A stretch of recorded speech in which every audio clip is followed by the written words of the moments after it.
Hey, I'm Felissa Rose, and you're watching Keto and Crime.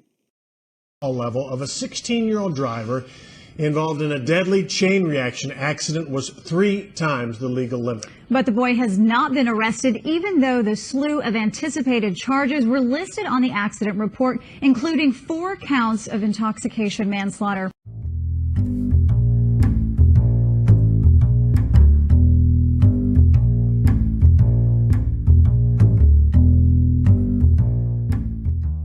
Hey everyone, I want to tell you about a great new sponsor for the channel, Keto Crisp. They reached out to me wanting to help me get back on my keto journey. As you know, I've had some issues and they know that sweets are a problem for me. So, I have partnered with them after sampling them, and they are really good bars. I highly recommend them. Filling, not too sweet, but just sweet enough. So if you're on a keto or a carnivore or low-carb lifestyle, they are the perfect bar. But moreover, what I want to talk about is the company itself. Adam Brenham is the founder, and he has suffered from cerebral palsy as well as obesity most of his life, and yet he still persevered and founded his own company. I think just the whole Keto Crisp brand is a monument to the human spirit, and I just wanted to point that out, that I only choose to partner with brands that I really believe in. I both believe in their product, I believe in Adam, and I really believe in their motto. It's about what you can do, not what you can't. And with that being said, I'm proud to welcome a new sponsor to the channel. You can try them out for a 20% discount. Just like most keto bars, they're a bit pricier than the junk you're going to find in the supermarket, but well worth it. And so you can get 20% off using my discount code, which I will link down in the description below. And I look forward to doing many more collaborations with Keto Crisp. Thank you so much, everyone. And I'm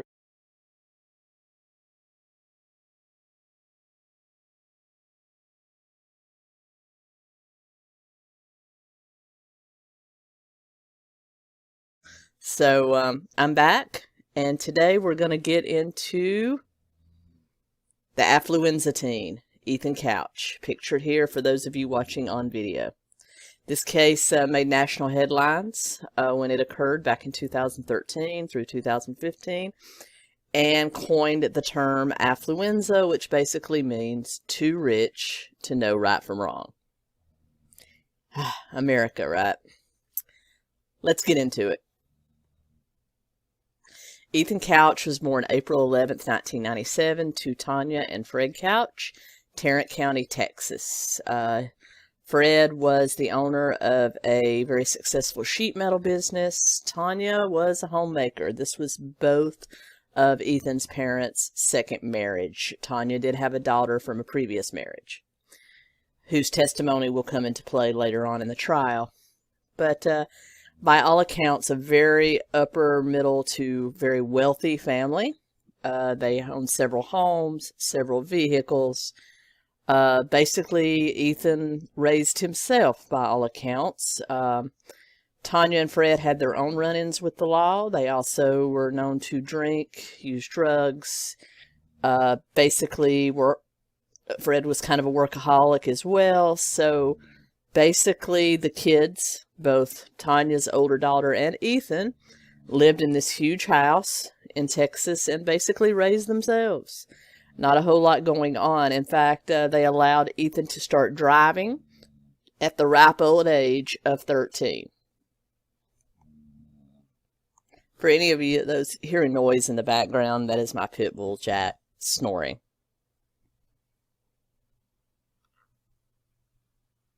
Say hi, Jack. He was not amused. Anyway, I just kind of shook him and said, "Stop snoring." So hopefully we won't hear that anymore. But as I said, he was allowed to start driving at the age of 13. Even though he was born in Tarrant County, Texas, they resided most of Ethan's life in the town of Burleson. And while in Burleson, he attended Anderson Private School, a very expensive private school, only attended by very upper middle class to wealthy individuals. He came into, his father got in kind of a squabble with one of the teachers at Anderson because basically it was found that not only were his parents allowing him to drive to the corner store or into town at the age of 13, they started allowing him to drive himself to school because I guess they couldn't be bothered or didn't want their son riding the bus. I don't know. But a teacher confronted the father, saying he is not allowed to drive himself to school, and I'll get the school board involved if I have to. Well, basically, Fred was quoted as saying, well, I'll just buy the school. And unfortunately, he found out he couldn't just buy the school.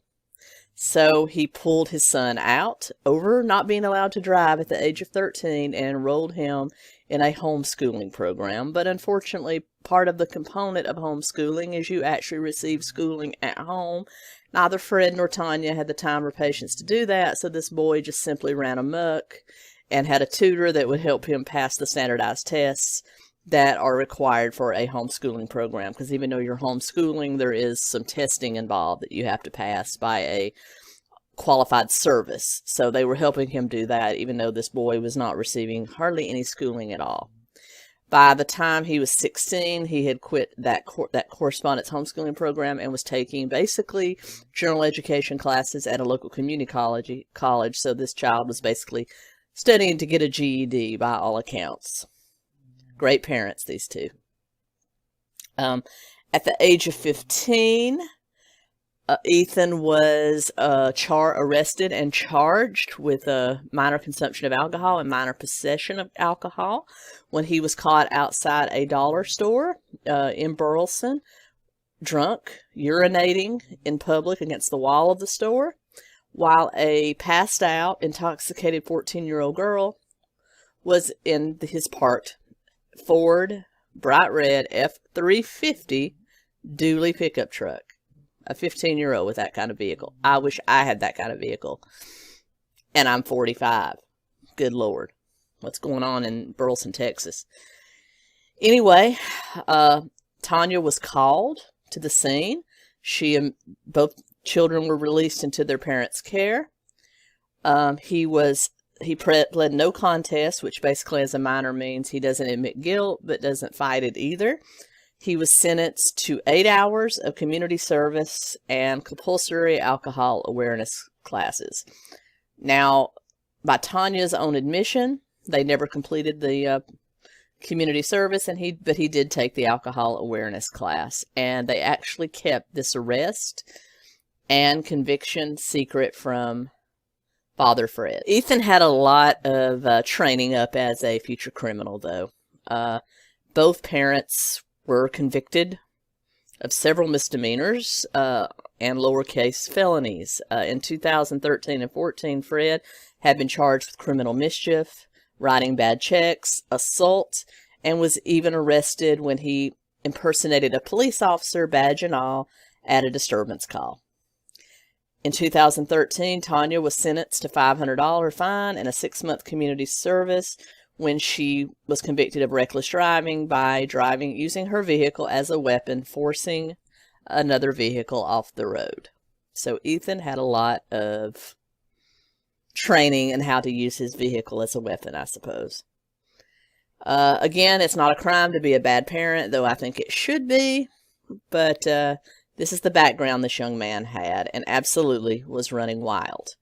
The couple had several houses. They lived in their huge, sprawling estate near Fort Worth, but they did still maintain a house in Burleson, Texas, where they was allowing Ethan to stay during the summer of 2013, supposedly for him to get it ready for them to sell, quote unquote. But of course, there wasn't a whole lot of getting it ready to sell going on. Ethan and his friends spent that summer partying. He basically, as he wasn't really attending school, basically there was a party at the Burleson Roadhouse every night. There were reports of noise complaints and things like that nothing ever seemed to get done. Nothing ever seemed to get done about it. So he was this young, now 16-year-old man, was living in this house alone, partying and drinking every night with his friends, getting noise complaints, nothing ever done. And of course, and plus, just now old enough to drive, of course, he's driving that same F-350 red dually around town rather recklessly. He had been seen playing chicken with people on the 2-lane highway that ran in front of the Burleson Roadhouse, as well as just general reckless driving. Nothing ever seemed to happen to the young man, though. Then we get to June 15th, 2013, the date of the fatal crash.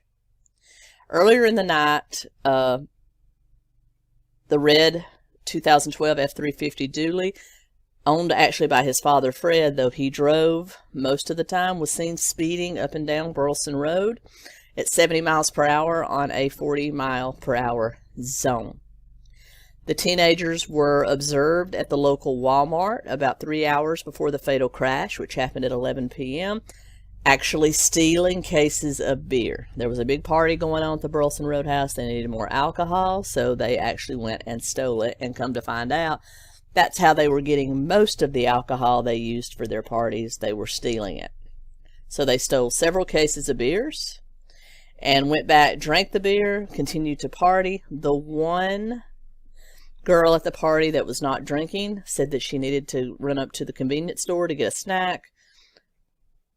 Ethan offered to drive her, even though other people at the party were later quoted as saying they tried to get him not to drive because he was clearly not able to drive. He had also, not in addition to drinking, he had also been taking Valium, smoking marijuana. Drug abuse of prescription drugs, especially those owned by his mother, was something Ethan had been doing his entire life. So he basically said, nope, I know what I'm doing. I've done this before. He got into the truck with the young lady to drive her to the convenience store. About 9 of his friends also jumped into the truck, many of them in the truck's flatbed. This was between 10 and 11 p.m. by all accounts. Those of the teens at the party, as well as other people at the scene of the accident, said that all this happened between 10 p.m. and 11 p.m.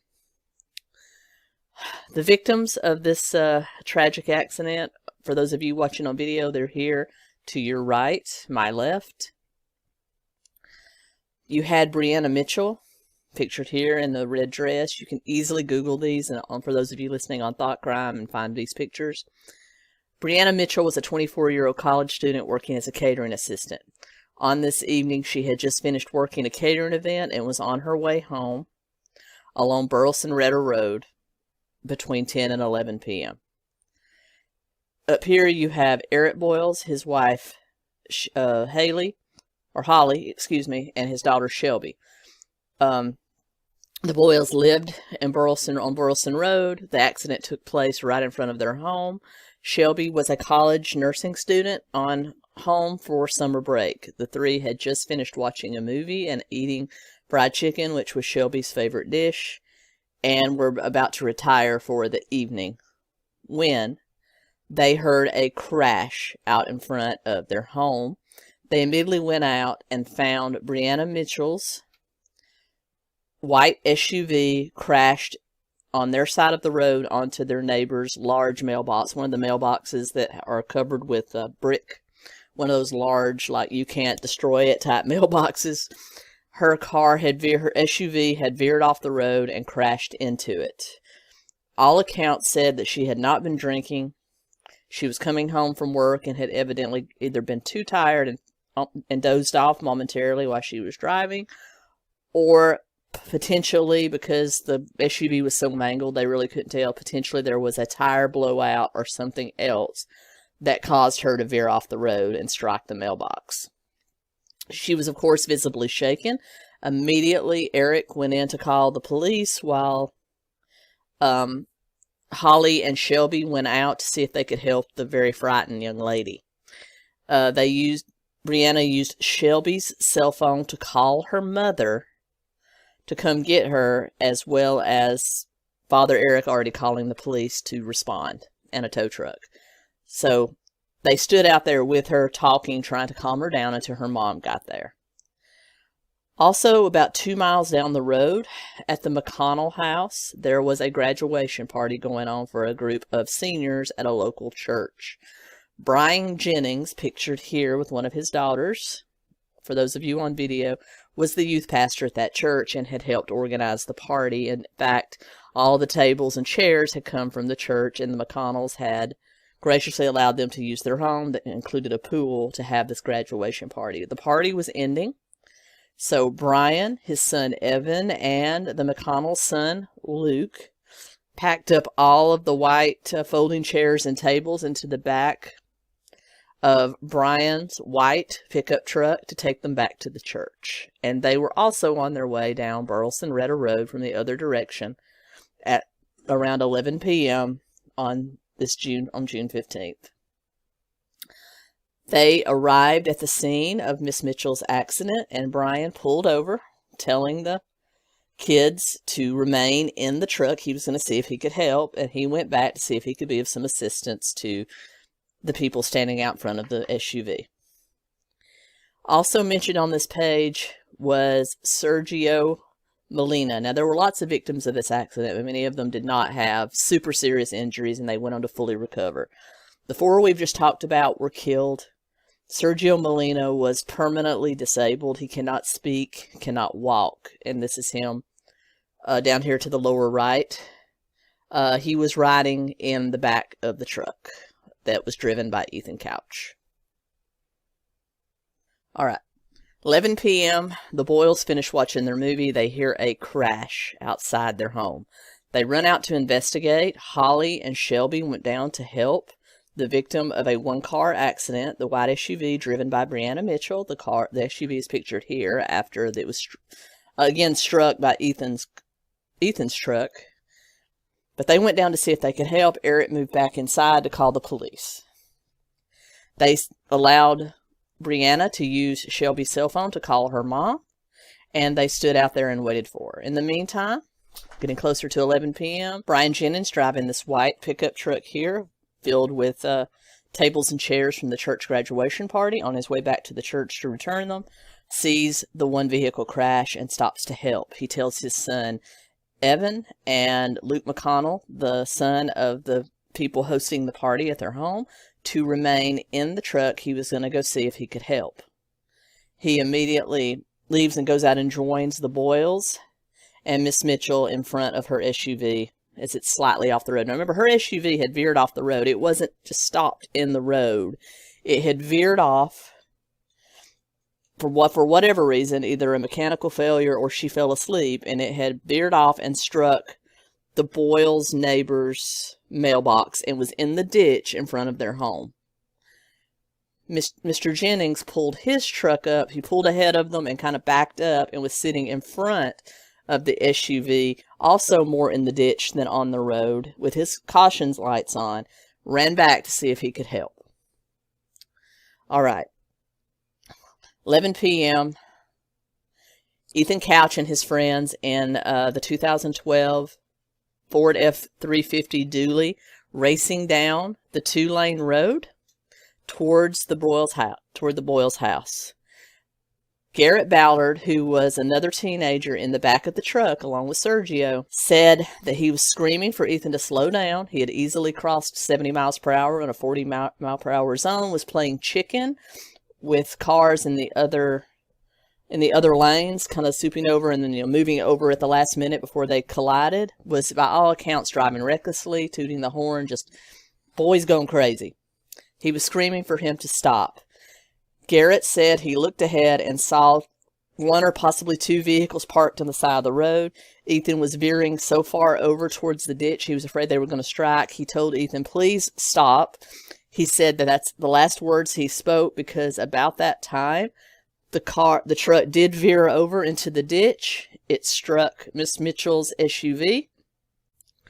So Ethan's truck, as related by Garrett Ballard, slammed into Brianna Mitchell's white SUV, sort of pushed it out of the way. You can see that carnage kind of here.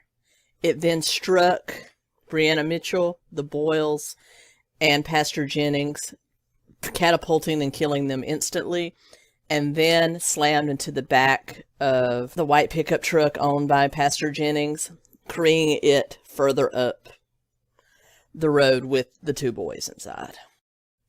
And this is the remains of Mr. Jennings' truck in the ditch across the street from where the accident took place.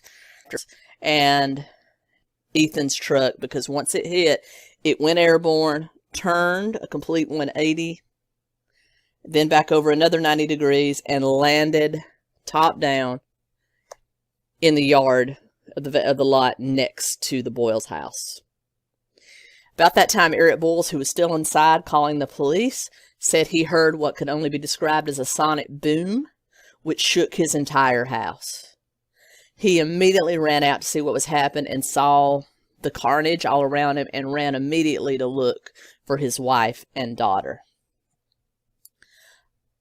Bodies were everywhere. When this truck hit, all of the teenagers in the back of it went airborne. There were bodies of teenagers lying all along the road, in the ditch. Some were conscious, some weren't. He was shouting for his wife and daughter. He was shouting, "Holly, Shelby, where are you?" running down the road. He found the remains of his wife in a ditch. He said it was obvious to him that his wife was deceased. She was found in a ditch about an eighth of a mile down the road. That's how far it catapulted those bodies. He immediately ran further down the road to where he saw what appeared to be a young girl up against the fence on that same side. And when he approached, he realized it was Shelby, and she was also deceased. By this point, lots of cars are starting to drive by, and they're stopping to see if they can help. A 911 call I'm going to play for you is a woman screaming there are bodies everywhere. With 911, half a dozen other frantic calls come in. There's 4 or 5 kids. There's kids laying in ditches and streets. Are you with the accident right now? Oh, Lord. Oh, yes. There's another child in the ditch. Oh, my God. There were already... Corbin Clark and his mother, Shannon, also stopped to assist what they thought was probably a victim of the accident, a young, scruffy-headed teenager wearing nothing but swimming trunks, lying in a ditch about a quarter mile down the road from the accident. This was Ethan Couch. He had somehow either been catapulted or had gotten himself out of the car, out of the truck's cab, and walked that far before he collapsed. Corbin said his mother told him to stay with the boy. She was going to go see if she could help. He came conscious while Corbin was still standing there, and he said, hey man, I'm Ethan. Don't worry about this. I'll get you out of it." So evidently, Ethan thought Corbin was also involved in the accident. When all was said and done, Ethan Couch was charged with 4 counts of intoxication manslaughter and 2 counts of intoxication assault for the injuries to Sergio and to Luke McConnell, who was in the white truck, was also injured during the accident. The others had scrapes, bruises, broken limbs, but he was charged with a total of 2 counts of assault for the most serious injuries, as well as the 4 counts of manslaughter for the 4 people that died. Brian Jennings' wife was also traveling along behind, coming back from the party.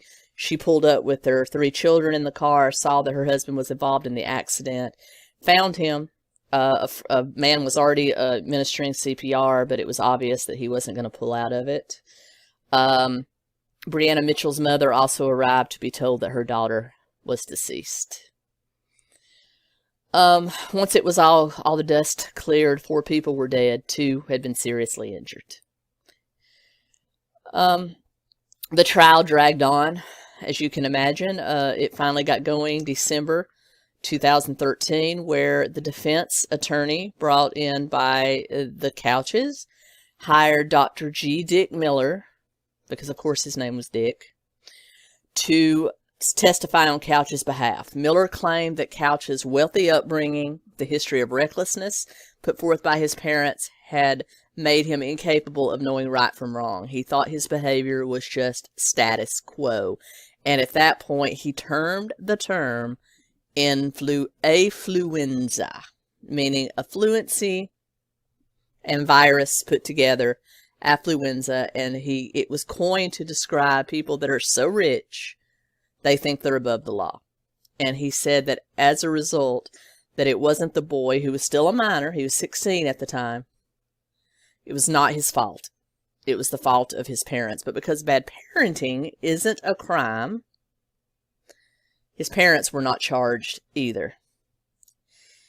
It came down to the end of December 2013 when Judge Jen Boyd, pictured here for those of you watching on video, sentenced Ethan to 10 years of probation and drug and alcohol treatment. And the drug and alcohol treatment was to take place in a posh resort in Southern California to the tune of about $500,000, which his father gladly paid for.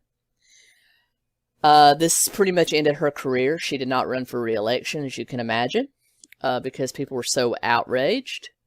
Lawsuits were filed by all injured parties and those survivors of those that had been killed. These were all settled out of court. And in every single one of them, the Couches never admitted fault. Part of the 10 years of Ethan's probation was that he would not drive or engage in use of alcohol or drugs. However, a video of him surfaced on Facebook and other social media platforms in 2015 of him drinking and playing beer pong with some other boys. This was released by the family of one of the victims that he killed. She happened to be at the same party, videoed him, and got his ass good because Unrecognized condition caused by his spoiled upbringing that apparently prevented him from knowing right from wrong. I have never seen a case that sparked such outrage, that sparked such emotion from people. 4 totally innocent people were taken away in a second by the irresponsible actions of this juvenile. That video posted earlier this month to Twitter shows Couch at a party near a beer pong table. The sheriff believes that is what caused Couch, who is not supposed to drink according to his probation, to skip his next probation meeting and flee. But I think that was the trigger that sent him running once that video surfaced. The U.S. Marshals and FBI joined the hunt for Couch last week amid worries the parole. she released it online. Upon seeing it, Ethan and his mom, Tanya, knew he was in deep shit, so she immediately took him and fled to Mexico, where he dyed his signature blonde hair black, as seen here for those of you on video. They fled to Puerto Vallarta, Mexico, which in the fall of 2015 was full of U.S. tourists, so he was easily recognized. They weren't the smartest, this bunch. And they were arrested by Mexican officials and extradited back to the USA. Ethan was sentenced to 2 years in jail for breaking the terms of his probation. He was released in 2017. Mom Tanya was released on bond and is still awaiting the final dispensement of her charges. Of course, Mom and Dad have long since divorced, and back to business as usual. He still runs his Fred still runs his sheet metal business in Texas, and Ethan still works there. So there you go. What happens to a affluent teenager that murders 4 people? Not much. Not much. Hope you enjoyed this. I'll be back soon. Let me know what you think about this case down below. Is he going to is he finally done, you think, with bad behavior? Or do you think he's going to continue to do it? What do you think of this ruling? Is this a real thing? I tend to think it is, that maybe some rich people do think they're above the law, and that's a problem. Hopefully this case will show them that they're not, though he really didn't get a whole lot of punishment for what he did. I know he was a minor, but come on. Anyway, give me your opinion. What do you think of this? Let me know down below. And I'll be back real soon. Keto Comic.